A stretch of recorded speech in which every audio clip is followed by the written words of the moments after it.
In the year 1022 AE, 15 years after the death of Alexander Arrington, war overruns Gilgamesh's borders and spills north into the province of Bastion.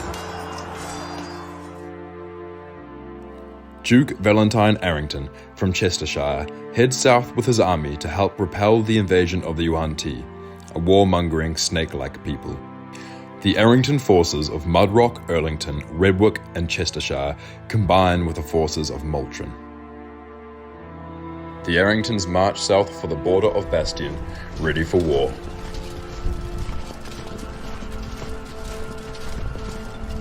On the way, the Arringtons foiled the schemes of a Yuan-Ti takeover in Gorgale, in which a Yuan-Ti sorcerer had kidnapped the Count and impersonated him.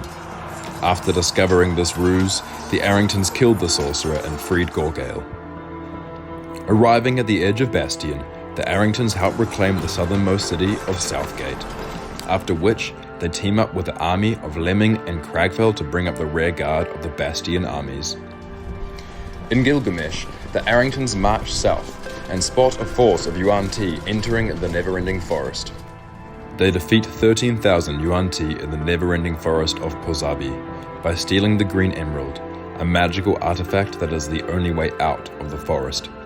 In doing so, the 13,000 Yuan-Ti are trapped in the enchanted forest and defeated.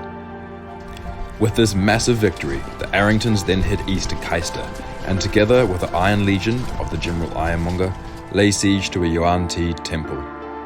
Before the battle, Lord Julius was captured, and during his torture loses one of his eyes and all of his fingers and toes. After their capture of the Yuan-Ti temple, the Arringtons feel a large earthquake and hear word from Archmage Amithius. From him, they hear that Redmore, the leader of the dragon priests, is staging a coup. Archduke Octavius is dead, and the king's vizier has been assassinated. Teleporting north, they free Valentine's sisters with the help of Jacob Crawler. The Arringtons then confront the Red Moor at the ruins of Magnus, wherein their dear ally and trusted friend, Captain Heron, dies.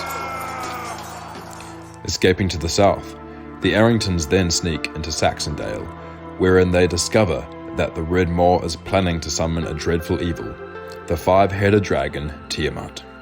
The Arringtons then head to Lemming to reclaim the Wreath of the Phoenix, the magical artifact and symbol of the Arrington family.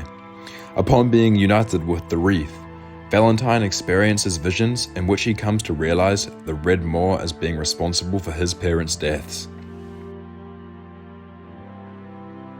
The group then returns to Saxondale and confronts Redmore, killing him and his priests. They were too late to prevent the ritual, however, and Tiamat was summoned.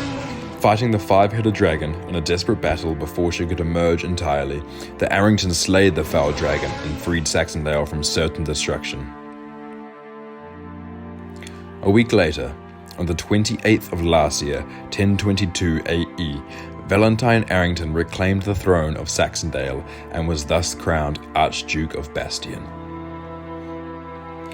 It is now spring in the year 1025 AE. The war in Gilgamesh continues, straining Bastion's resources.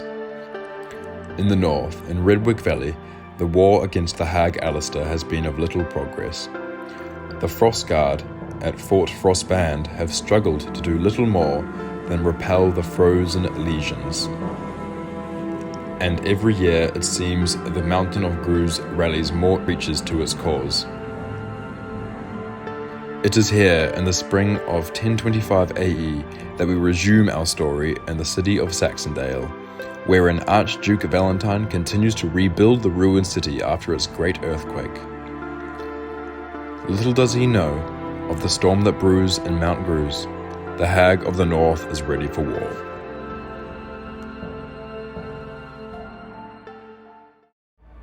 This is the Aperion Empire, and this is the Province of Bastion.